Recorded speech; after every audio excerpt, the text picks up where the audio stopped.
The smell of my mother's pot roast filled the dining room that Sunday in March. Warm, familiar. It couldn't mute the static. At 29, I'd learned to sit straight, scrape gravy over potatoes, and breathe through the sting. "So, Lena," Ben said, sawing his meat. "Still at that warehouse by the river?" "Riverton Medical Supply," I said. "Right, medical." He flicked a glance at our parents. "Closest you'll get to medicine, I suppose." Dad chuckled. "At least it's in the field. Somebody's got to move boxes." The knot tightened, but my face stayed neutral.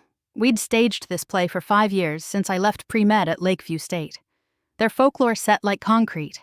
I'd flamed out, learned humility, found honest work. They didn't know about the letter 14 days later. They didn't know what came next. They certainly didn't know my Mondays.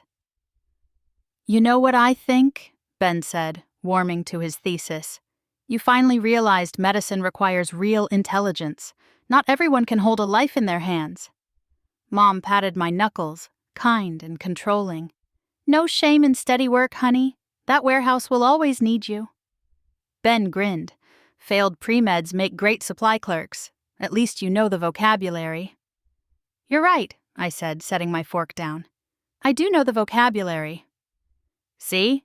Dad raised his beer in a mock toast. "Maturity, accept reality." Ben leaned back, pleased. "Remember when you said you wanted to be a surgeon?" "You're right about the pressure," I said. "And the hours." "Exactly," he said. We ate. Their laughter bubbled. I smiled, filed the comments like instruments in a tray, and finished my plate. "To finding where you belong," I said, and touched my glass to theirs. After dinner, Ben helped me clear plates while Mom and Dad negotiated the remote. The dishwasher hummed. His voice softened. "You're 29, Lena. Maybe think about normal goals, marriage, kids. I know a guy. Mike works construction. Good hands. Realistic expectations." "Realistic," I echoed. "He wouldn't make you feel bad about the warehouse." He shut the machine with a hip. "Traditional works. Look at me and Aaron. Mortgage, plans, stability. You'd be happier." "I'll think about it," I said. Later, on their couch, the History Channel droned while my brother outlined my future to approving nods. I smiled, hugged them, and drove home to an apartment stacked with a deck for Monday. 3 months and 2 days later, my pager screamed. Code STEMI. En route. Patient. Benjamin Hale, 31. My phone lit with Aaron's name. "Lena, he collapsed at work. They're bringing him to Harborview. They said, his heart." "I'm already here," I said, stepping into triage glare. The doors burst. The gurney flew past. My brother Gray, monitors squealing. "VFib on arrival," a paramedic called. "Shocked twice, Rosk." "Dr. Patel," I said to the ED attending.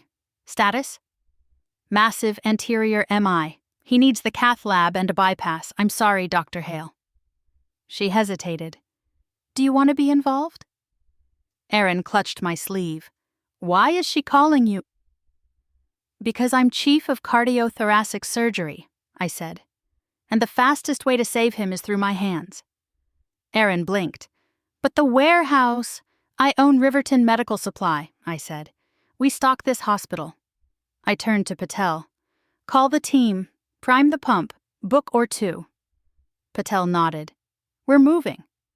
I squeezed Aaron's fingers. "He's in good hands." Then I went to scrub. The scrub room's water hissed. I watched hands become instruments. In OR2, Ben lay prepped, chest draped, monitors ticking. My team ringed the table, Patel at my shoulder, Kim at the pump. We moved as one. "Scalpel," I said. Sternotomy. Pericardium opened. A heart the color of dusk fighting to hold rhythm. The LAD was a sealed door. We went on bypass. Grafts harvested, I measured distances with a carpenter's exactness. Ironic, given Mike and his good hands.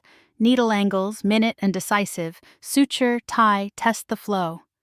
The muscle brightened. We warmed, weaned, rhythm returned. 4 hours later, I stripped my cap and found my family in the waiting room. Aaron stood first. Mom rose. Dad didn't trust his legs. "He's stable," I said. "Triple bypass, excellent graft flow. He'll wake soon.